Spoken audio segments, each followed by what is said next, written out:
Hello everyone, আসসালামু আলাইকুম। সবাই কেমন আছো? আশা করি সবাই ভালো আছো। তো তোমাদের সাথে একটা জরুরি কথা শেয়ার করার জন্য আসছি। তো আগামী জুন মাসের ২৮ তারিখ থেকে আমার পরীক্ষা শুরু। তো তোমরা তো জানোই নিজের পায়ে দাঁড়ানোর জন্য আমি আমার ফ্যাশন ক্রিয়েট করেছি। নাম হচ্ছে জানান ড্রিম ফ্যাশন। এটা নিয়ে এই আইডিতে কিছু বলা হয়নি। ইনশাল্লাহ আমি পরীক্ষা শেষে সব কিছুই তোমাদের কাছে শেয়ার করব। একটা নতুন ভিডিও নিয়ে আসবো। তো ওর ভিতরে সব কিছু দেওয়া থাকবে। তো এই মুহূর্তে তো আমার পড়াশোনার ভিতরে মনোযোগ দেওয়া অনেক বেশি ইম্পর্টেন্ট, যেহেতু সামনে পরীক্ষা। আর এই বছরে তো আমার বৃত্তি পরীক্ষাও আছে। তো সব মিলে আমি চাচ্ছিলাম যে আপাতত আমার এই আইডিতে কোনো ভিডিও ছাড়া হবে না, আপলোড হবে না আর কি। আর আপাতত বিজনেসটাও একটু বন্ধ থাকবে, তাই আর কি। আপাতত কোনো ভিডিও ছাড়বো না, তো তোমরা কিন্তু ভুলে যাও না আমাকে।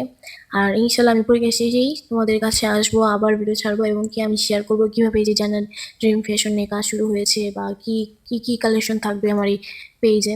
তো ইনশাল্লাহ সবাই আমার জন্য দোয়া করবো, আমি যেন খুব ভালো পরীক্ষা দিতে পারি এবং পাশ করতে পারি ইনশাল্লাহ।